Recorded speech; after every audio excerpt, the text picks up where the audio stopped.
Hola, buenas tardes. Nosotros somos de FEMUR, de Panamá. Hemos escogido para compartir con ustedes 3 proyectos solamente que estamos trabajando actualmente en la firma. Son proyectos bastante extensos y que tienen varios años, pero decidimos concentrarnos en la parte de los proyectos de cómo ellos tienen cierto impacto en la ciudad y de alguna forma como siembran alguna semilla en las problemáticas que estamos teniendo en la ciudad de Panamá con el tema de la movilidad. Entonces, para comenzar esto, vamos a contarles un poquito de Panamá, para que entiendan dónde trabajamos nosotros. Sí, ¿qué tal? ¿Cómo están? Empezamos un poquito hablando de esta imagen. Esta imagen refleja un poco lo que pasó cuando se conformó la República de Panamá en 1903. Para esta imagen tenemos que agradecerle al urbanista Álvaro Uribe en Panamá que hizo una investigación extensa para ir averiguando quiénes eran los terratenientes o las familias que eran dueñas de las fincas que conformaban el área que estaba en las afueras de lo que en ese entonces era la urbe panameña. Cuando se conforma la República, recuerden que, si bien sabemos, esta República se conformó separándose Panamá de Colombia, de la Gran Colombia, con el fin de que se construyese un canal ahí con la ayuda de Estados Unidos. Lo que ustedes ven en azul, abajo, es donde quedaba la ciudad, originalmente la ciudad de Panamá, a las alturas de 1903. La otra mancha azul arriba era donde todavía pertenece el conjunto monumental donde estaba originalmente la ciudad colonial de Panamá, que fue destruida. Toda la mancha gris que se ve a la izquierda era lo que en los acuerdos a los que se llegaron en ese momento se producía una franja que iba desde el Océano Pacífico hasta el Océano Atlántico de territorio estadounidense, de territorio ocupado por Estados Unidos. Entonces, como se puede imaginar, la ciudad de Panamá tuvo un crecimiento sumamente restringido, de una forma lineal. En ese momento, todo lo que estaba sin desarrollarse eran básicamente parcelas que pertenecían a las familias de mayor poder adquisitivo en Panamá. De hecho, varias de esas nombres que vemos ahí son nombres de los barrios que tenemos en la ciudad de Panamá hoy en día. Correcto. Muchos de estos, lo que sucedía era que a través del crecimiento de la ciudad, cada terrateniente urbanizaba su globo de terreno a su manera, como mejor le convenía dividirlo, y luego vendía las parcelas y pasaba las calles al Estado. Y la ciudad de Panamá se fue formando realmente sin tener más que las 2 manchas en azul como área de la nación. El resto era área privada que pasaba a ser de la nación una vez que un dueño individual había parcelado. Entonces aquí vemos la ciudad a una mayor escala, ¿no? O con un mayor entorno.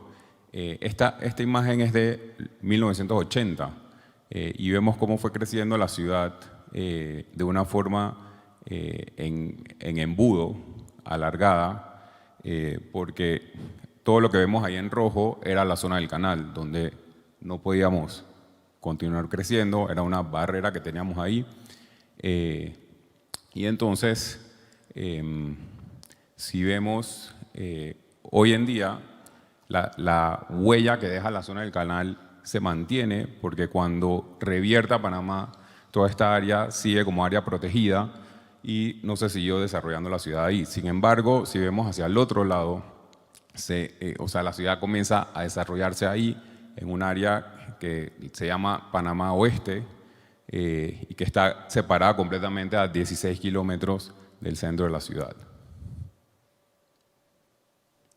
Esta imagen es una foto de cómo se ve hoy en día la ciudad de Panamá, que como ya muchos deben saber es bastante vertical, pero lo que queríamos recalcar aquí es que aparte de todas estas restricciones que ha tenido la ciudad, cuando comienzan a aparecer normas, las diferentes normativas, castigan mucho al desarrollo privado con el tema del automóvil. O sea, esperan que la propiedad privada resuelva la problemática de parking en la ciudad, y lo que vemos trazado en línea verde son estacionamientos, ¿no? En Panamá es muy costoso hacer sótanos, entonces tenemos que hacer los estacionamientos hacia arriba porque nos salen muy complicados para los proyectos, y todo eso que vemos ahí en esa línea es estacionamientos. Y eso crea una ciudad bastante hostil, ¿no? Donde todas las primeras plantas son carros trepados o paredes o muros, ¿no? Y es interesante añadir que esto que ustedes ven aquí engaña un poco. La ciudad de Panamá, aunque no lo parezca a simple vista, es una ciudad muy poco densa. Eso tiene que ver mucho con el hecho de que el automóvil tuvo mucho protagonismo en la creación de la ciudad. Y el carro es algo que requiere un programa más de mayor espacio, y el tejido urbano es más grande cuando todo se planea con los intereses del carro en mente. Para que tengan una idea, en 1910 la densidad poblacional de la ciudad de Panamá está registrada como alrededor de 20.000 personas por kilómetro cuadrado. Hoy día el corregimiento más denso de la ciudad de Panamá, que es el corregimiento de San Francisco, que fue donde mostró Gustavo sus proyectos hace unos minutos, tiene una densidad poblacional de 7.000 y pico personas por kilómetro cuadrado. O sea que en 1910 hacia ahora hemos perdido densidad.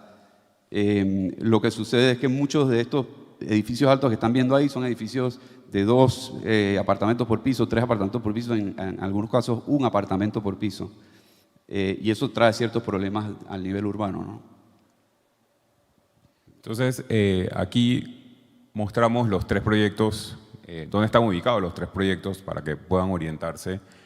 Uno está en Panamá Oeste, que es el primero que vamos a comenzar a explicar, y luego otro está en una zona bien central, y luego el otro está en un área que abarca varias zonas de la ciudad. Bien, empezamos con este proyecto que está en la periferia, en un área que ha llegado a llamarse Panamá Oeste, llegó a formar una provincia nueva y todo por la densidad extremada que tiene. Para que tengan una idea, la ciudad de Panamá, la población actual de la ciudad de Panamá es alrededor de 1.6 millones de personas, y la densidad de Panamá Oeste es alrededor de 600.000 personas actualmente. De esas 600.000 personas, yo me atrevería a decir que alrededor del 90% laboran en la ciudad, viajan todos los días a la ciudad de Panamá a trabajar. Esto presenta unos problemas enormes, especialmente porque las reservas forestales de las que hablaba Ramón, que originalmente eran la zona del canal, crean esta situación donde simplemente tenemos 2 puentes que cruzan el canal. Entonces hay un embudo fuerte que se forma ahí para entrar y para salir de la ciudad desde estas ciudades periféricas.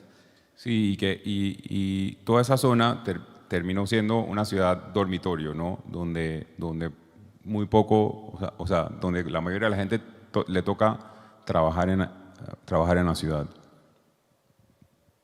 Entonces, lo que se ha ido desarrollando en estas áreas con mayor frecuencia son estos desarrollos de casas de interés, de casas asequibles, básicamente, de casas pequeñas, económicas, que llegan a formar parte de estas barriadas encerradas o estos conjuntos que están compuestos solamente por casas. Por lo general tienes una calle principal que entra y que se divide en estas cuadrículas, y lo que termina haciendo eso es que termina aislando a la persona que vive ahí y alejándola de cualquier tipo de actividad adicional a vivienda.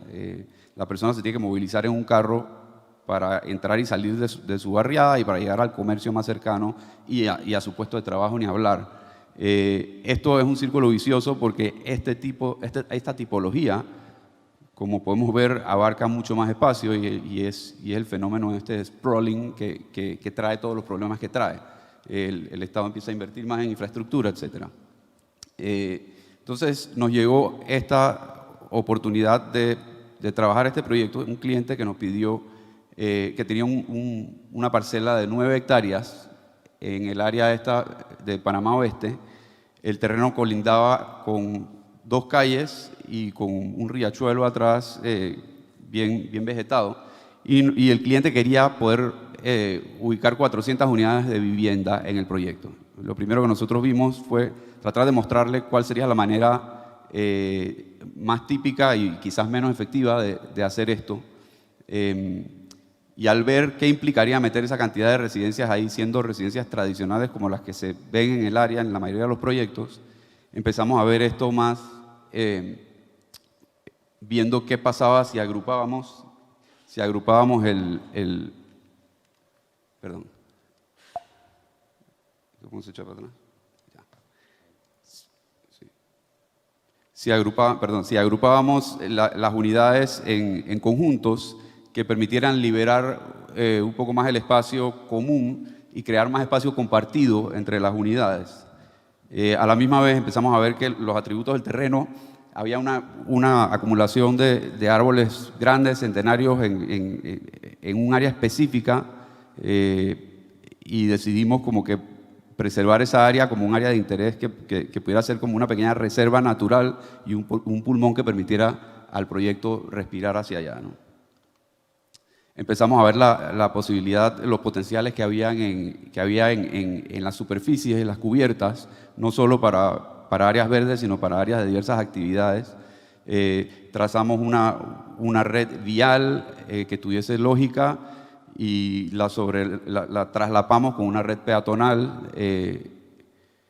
Empezamos a ver cuáles eran los lugares que tenían más sentido para tener retail en el proyecto, cuáles eran los lugares que tenían más sentido para tener espacio de oficina o espacio corporativo, cuáles eran las áreas que más sentido tenían para tener residencia, y mezclando todo esto, tratando de hacer alguna especie de distrito donde la persona pudiera hacer toda su vida y pudiera no solo vivir ahí, sino tener todo el acceso al comercio y a su puesto de trabajo en algún momento y a todas las áreas de esparcimiento necesarias, ¿no?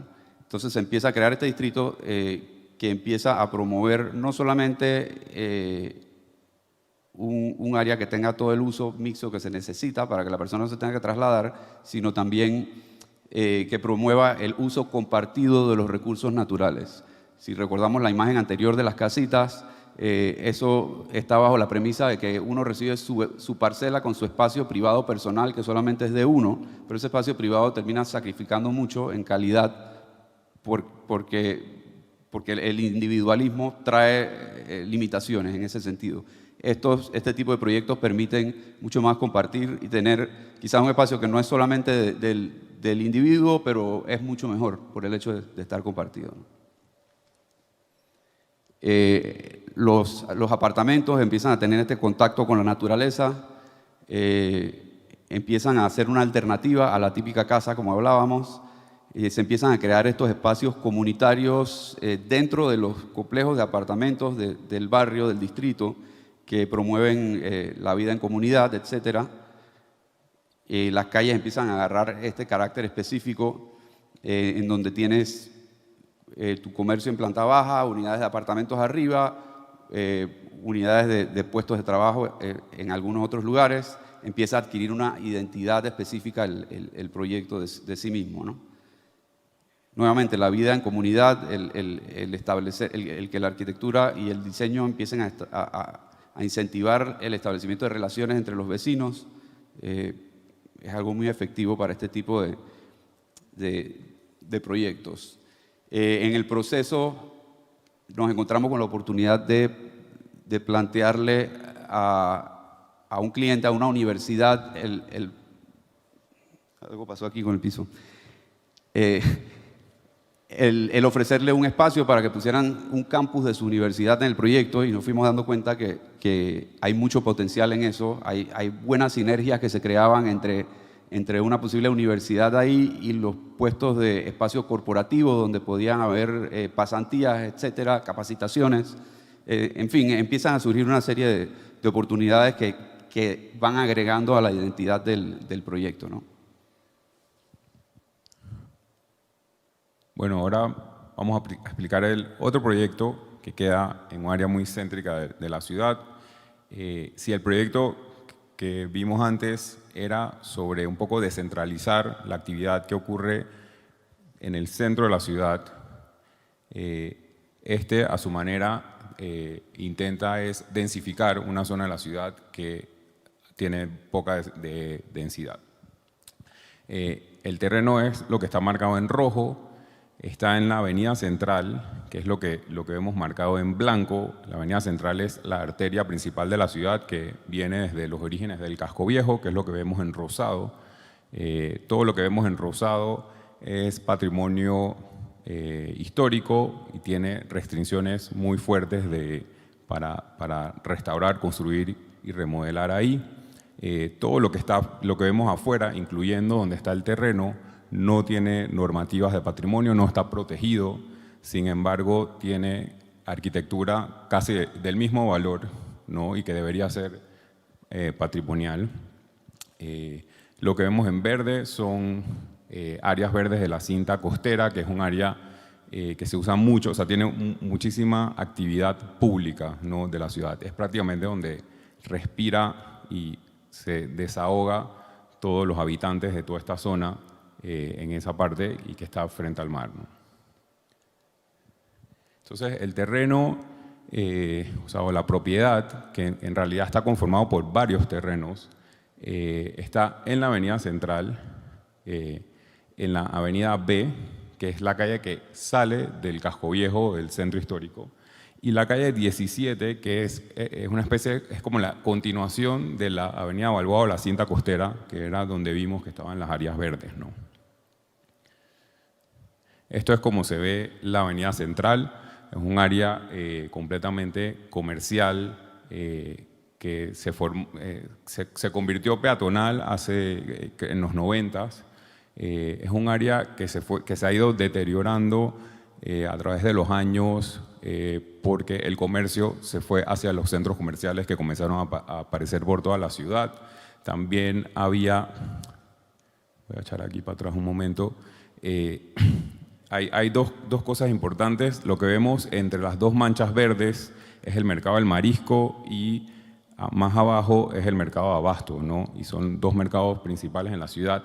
Y antes, hace muchos años, por ahí, en esa zona, quedaban terminales de autobuses, que también todas se mudaron hacia una zona que se llama Albrook y ahí se hizo un gran centro comercial. Entonces, el tema ese de llegar a la ciudad o irte de la ciudad y ir a hacer compras en Avenida Central fue reemplazado por una nueva terminal de transporte y por un centro comercial gigante.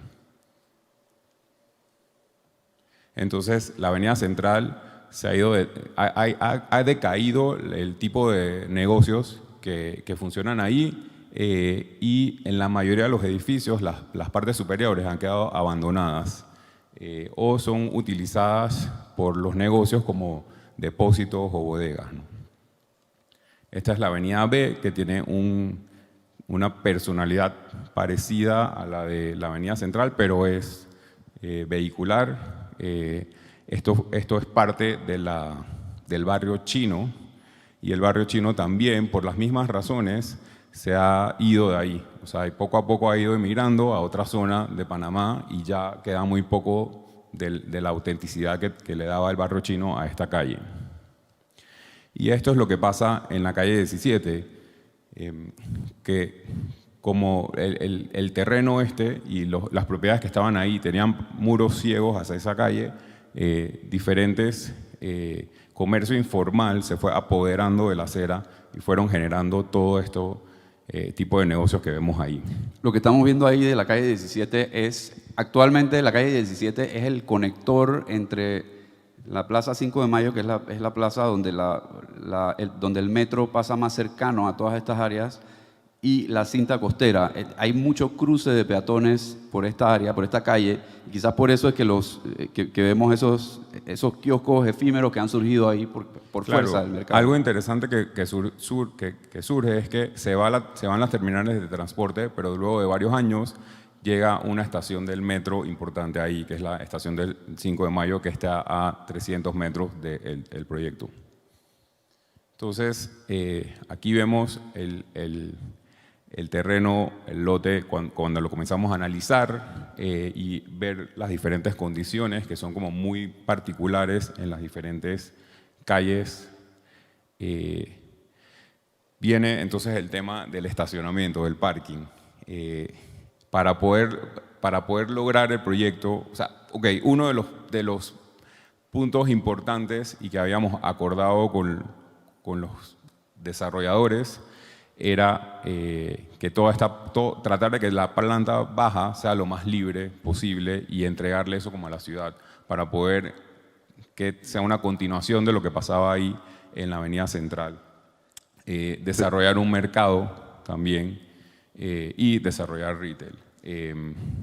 Entonces comienza la negociación con la alcaldía y con la ciudad para el tema del estacionamiento, porque lo que pedía en estacionamiento el proyecto iba a ser imposible meterlo aquí y hubiéramos tenido que tener unos 3 a 5 niveles de parking y eso no nos iba a permitir tener una planta baja libre y entregársela a la ciudad. Entonces, al como conversar esto con la alcaldía y con diferentes entidades de la ciudad, lograron entender la sensibilidad del área y pudimos negociar que se disminuyera la cantidad de parking que necesitábamos ahí.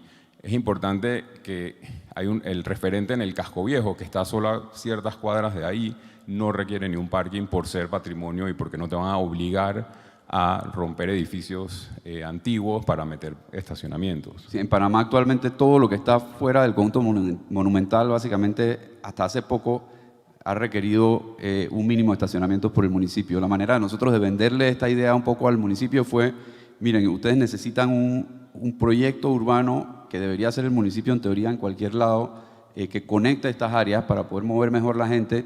Nosotros estamos dispuestos a hacerlo en la planta baja de nuestro proyecto y darle eso a la ciudad, pero para eso necesitamos el compromiso de una flexibilidad en la cantidad de estacionamientos requeridos para este proyecto, ¿no? Y aquí, por un desnivel de 3 metros que hay entre una calle y la otra, logramos hacer un semisótano, o sea que el parking sí logramos soterrarlo casi todo, pero no fue tan costoso.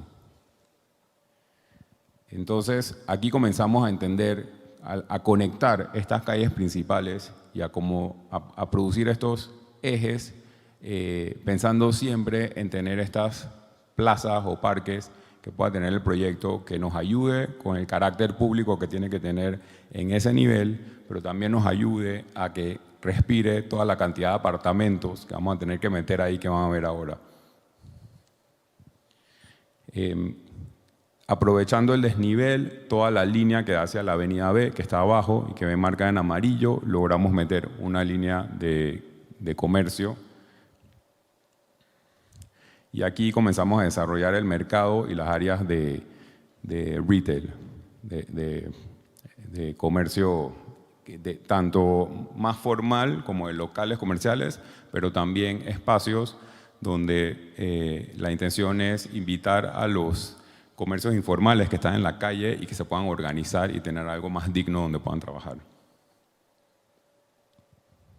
Aquí hay una primera línea de una tipología de apartamentos. Al final el requisito era meter 600 unidades de apartamentos en el proyecto, ¿no? Que promediaban como 50 metros cada unidad, son unidades muy pequeñas.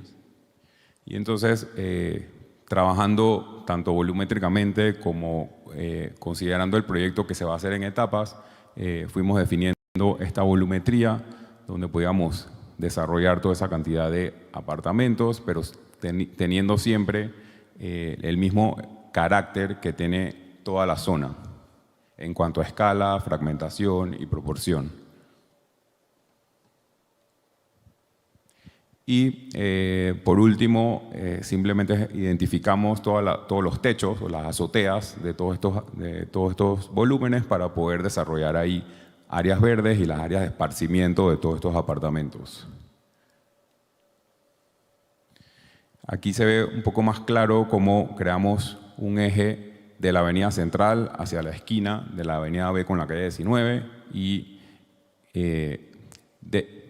prácticamente descubrimos en mapas que la calle que estaba atrás, que es una calle como bastante asfixiada hoy en día, era en realidad una calle y que con el pasar del tiempo, el desarrollo de proyectos y el cambio de cuadrículas de la ciudad se había perdido completamente. Entonces la rescatamos en el proyecto. Y estos son, es importante que estos no son imágenes todavía finalizadas, o sea, aquí nosotros ahora mismo estamos enfocándonos mucho en la parte pública, en la parte de cómo van a quedar estas parcelas. Lo que vemos aquí de la propuesta de edificios no necesariamente es la final la que es, pero nos ayuda a entender cómo se pueden ver las tipologías de edificios y el tipo de escala que está ocurriendo, ¿no? Pero esto sería la esquina de la avenida B con la calle 19, tenemos el comercio en la planta baja, apartamentos en las plantas superiores y aquí se entiende el tema de que el mercado en realidad ocurre en la plataforma de arriba para poder conectar con la avenida central, que es la avenida principal de Mercado. Esta es una vista de una de las calles. La intención es como de hacer una especie de marco muy sencillo donde pueda con el tiempo irse apoderando toda la vida que pasa ahí naturalmente. Para estos proyectos es clave abrirle espacio al comercio informal, porque realmente el comercio informal es lo que le da un poco el sabor. O sea, estos proyectos urbanos muchas veces pecan de que le pese mucho la mano al arquitecto, que le pese mucho la mano al promotor.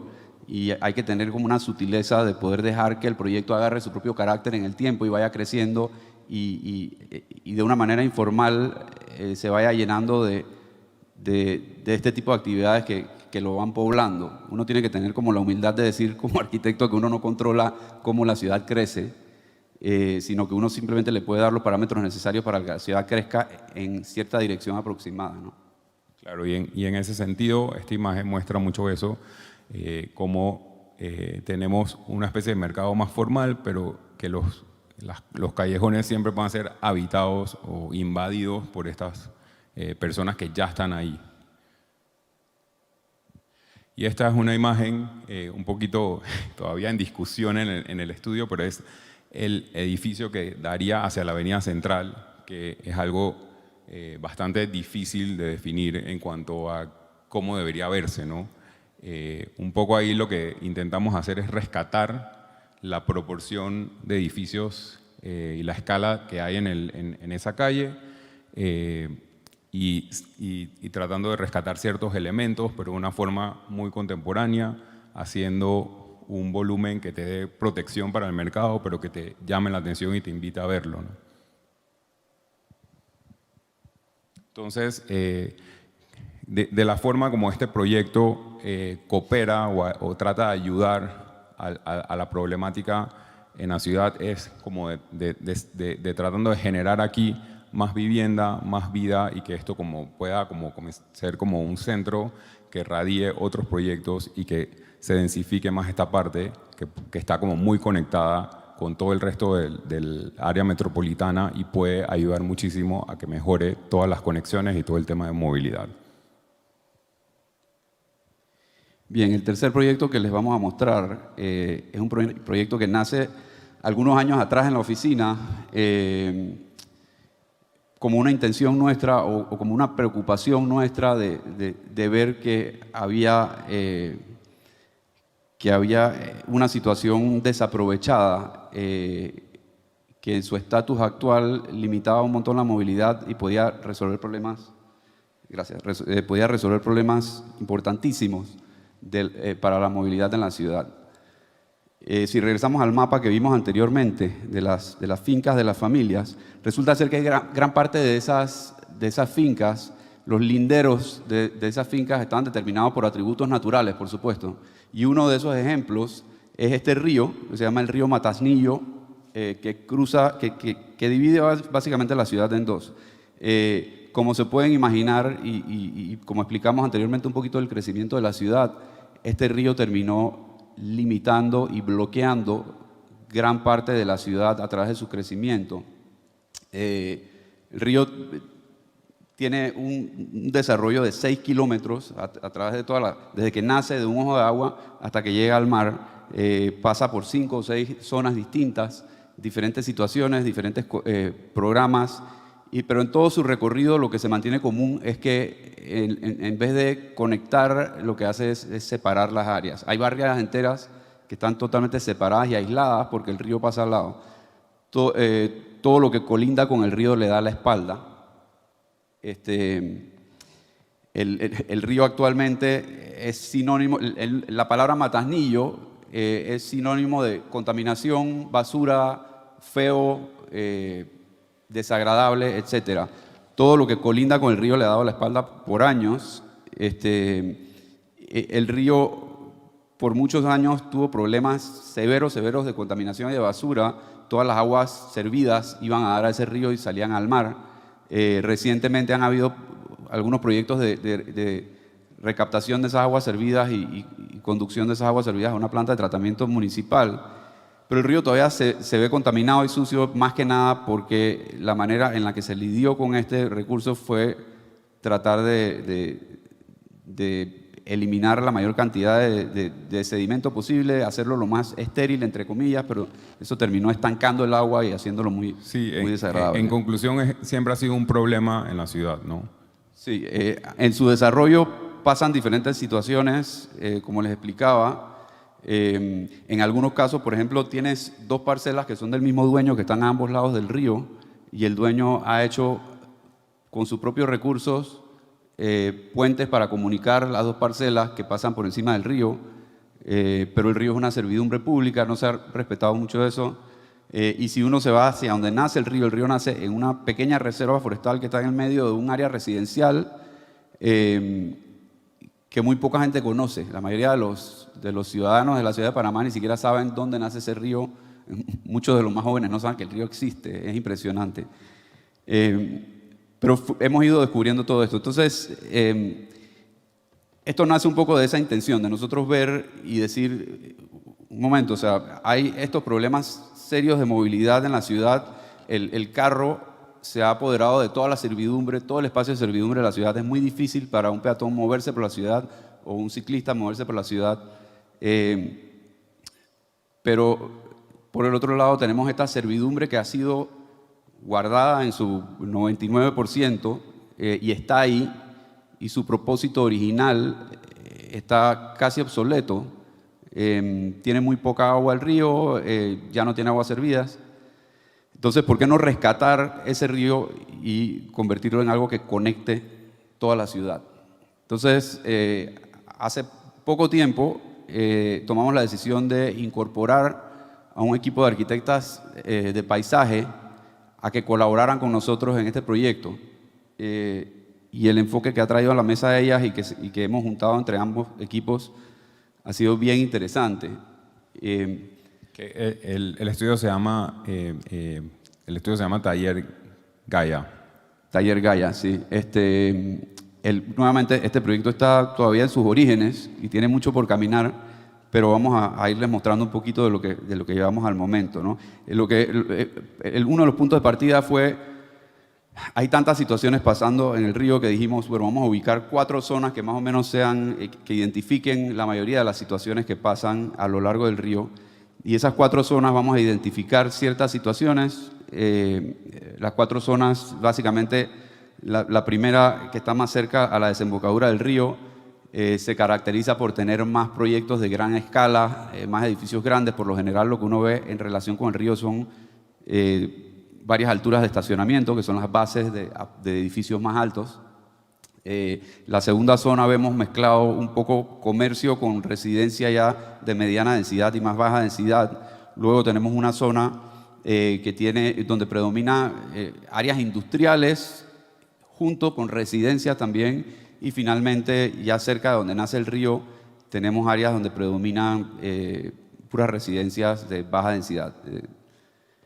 Entonces, dentro de esas 4 zonas que ubicamos, aquí se puede ver un poco cómo la densidad más alta está cerca de la costa y cómo se va reduciendo un poco eso hasta su nacimiento allá atrás.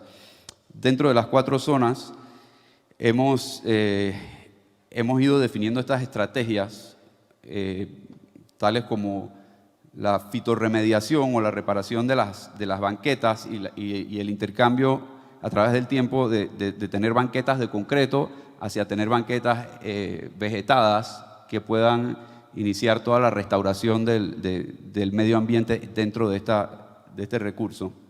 Tenemos algunas estrategias para ir recolectando basura. Hay muchos afluentes más pequeños que llegan a ese río que traen mucha basura. Entonces, en los puntos donde desembocan en el río, tenemos previsto tener estas trampas de basura que puedan ir limpiando un poco, evitando un poco que entre tanta basura. Tenemos el tema del sedimento, es muy importante. El río tiene un problema que tiene muy poco sedimento, el sedimento se lava. Y lo que termina sucediendo con el sedimento es que el sedimento tiene los nutrientes y provee el ecosistema adecuado para que crezca vegetación. Y la vegetación obviamente empieza a oxigenar el agua, trae más fauna, en fin, empieza a regenerar todo, ¿no? Hay otro tema con las zonas inundables, por ejemplo, de tener, especialmente donde existen parques que colindan con el río, aunque le den la espalda, cuando este proyecto esté en operación, esos parques son buenas oportunidades para tener zonas inundables en ciertos momentos dados que puedan servir como de resortes o de buffer para evitar inundaciones por otros lados, ¿no? Aquí, por ejemplo, en esta situación, esta es una situación específica donde el río está atravesando por debajo de una de las arterias vehiculares principales. Aquí empezamos, por ejemplo, dándole de salida más protagonismo al proyecto y pasando el carro a segundo plano, que es algo que ahora mismo no existe.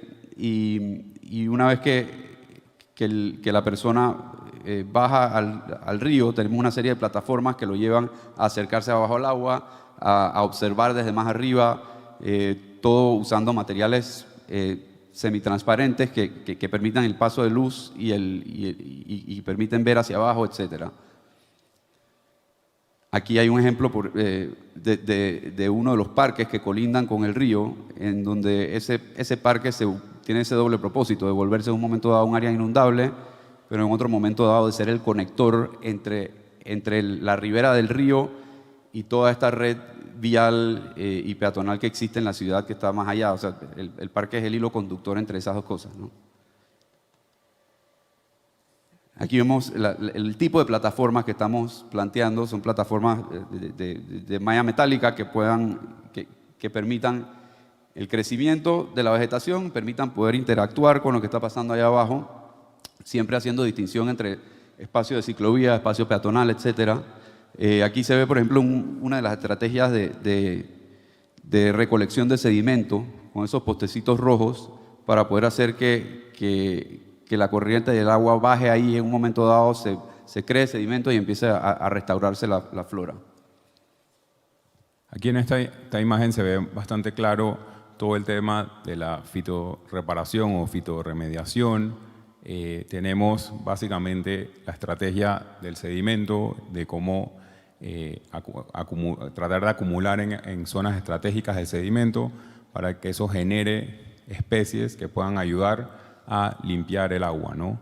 Luego tenemos la idea esa de romper la zapata y ir rompiendo poco a poco el concreto para tener, usando especias con raíces que puedan controlar la erosión. Entonces, tener un talud controlado verde en vez de con concreto, que nos da mayores problemas. Y luego toda la vegetación de diferentes escalas, ya que de arbustos y árboles que nos van a dar todos los otros beneficios al proyecto, nos van a ayudar con la atenuación del agua y nos van a dar sombras y oxigenación para el proyecto, con la intención también de crear este corredor verde, ¿no?, en todo el centro de la ciudad. Bueno, y aquí empezamos a ver en otra situación donde tenemos esos bloques que vemos arriba, representan los lugares donde tenemos comercio existente que todos estos años le ha dado la espalda a este río inhóspito. ¿Qué pasa con esos espacios, ¿no? O sea, cuando uno inserta un proyecto de este tipo, eso crea toda esta reacción que termina no solamente, el proyecto no solamente termina conectando la ciudad de movilidad y conectando las experiencias, la persona que experimenta la ciudad con los recursos naturales, sino que también empieza a conectar la actividad económica que pasa en la ciudad. Estas áreas comerciales por naturaleza empiezan a abrirse hacia el río, empiezan a dictar la naturaleza del espacio porque hay esta oportunidad ahora para hacerlo. Y es un poco eso que pienso que hay que tener en mente nosotros desde los zapatos de los arquitectos, de ver cómo, y urbanistas, creo que hay una línea bien finita entre las dos cosas, pero cómo uno puede ir proponiendo lo necesario para que la ciudad sola pueda ir creciendo como debe crecer y tenga un ambiente sano para ir creciendo en buenas direcciones. Creo que estos 3 proyectos hablan un poco de movilidad en diferentes maneras. El primero hablaba de cómo tratar de eliminar el commute con base en crear oportunidades para que la gente que ya vive en la periferia pueda hacer su vida entera allá y no se tengan que movilizar a la ciudad. El segundo proyecto un poco habla de cómo darle la oportunidad a la gente de ocupar esas áreas del centro de la ciudad y poder tener una vivienda digna ahí en esos lugares y bien conectada, etcétera. Y este último proyecto es más de cómo la ciudad funciona mejor con estas arterias de conectividad que son 100% necesarias. No sé si tienes algo más que agregar. No, ya, Perfecto. creo que es suficiente información. Muchas gracias entonces a todos.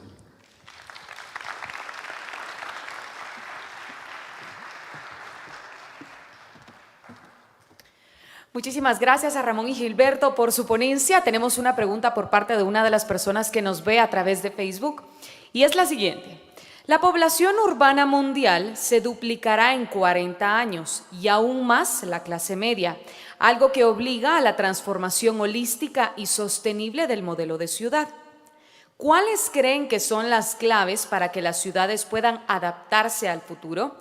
¿Y qué fuerzas están cambiando desde ya la forma de construir ciudades? Buenísima pregunta. Yo te diría que para mí lo que más determina eso es el que las ciudades intenten alejarse de la polarización de programas. Es muy fácil que las ciudades se desarrollen con programas o actividades polarizadas en distritos que solamente son de vivienda o solamente son de comercial o solamente son de industria, etcétera, porque es más fácil para los desarrolladores desarrollar así, es más fácil a corto plazo, es más viable a corto plazo eso. Pero ya nos estamos dando cuenta que eso trae unos problemas de proporciones gigantes a largo plazo. Yo pienso que toda ciudad se debe pensar hoy en día con una mezcla de usos y con un tejido urbano que sea rico en variedad de actividades para evitar, ya la historia ha comprobado que lo más caro del mundo es la facilidad de movilización entre lugares lejos de uno y el otro, ¿no? Sí, yo creo que parte de la respuesta de esa pregunta la hemos visto a través de casi todas las charlas que hemos presenciado en la Bienal. O sea, la parte de analizar para qué hacemos los proyectos y para quién, y no hacerlos por cumplir normativas o por un interés específico en un momento específico, sino sentir más allá, ver quién es ese usuario o ese cliente o quién va a vivir o habitar el lugar y cuáles son todas, qué es lo que está pasando, ¿no? Qué es lo que está pasando en esas condiciones, o sea, no seguir simplemente la hoja de Excel, como mencionó Gustavo, y buscar más allá de eso. Muchísimas gracias a ambos por formar parte de la Bienal Arquitectura 2021. Un aplauso, por favor. Gracias. Gracias.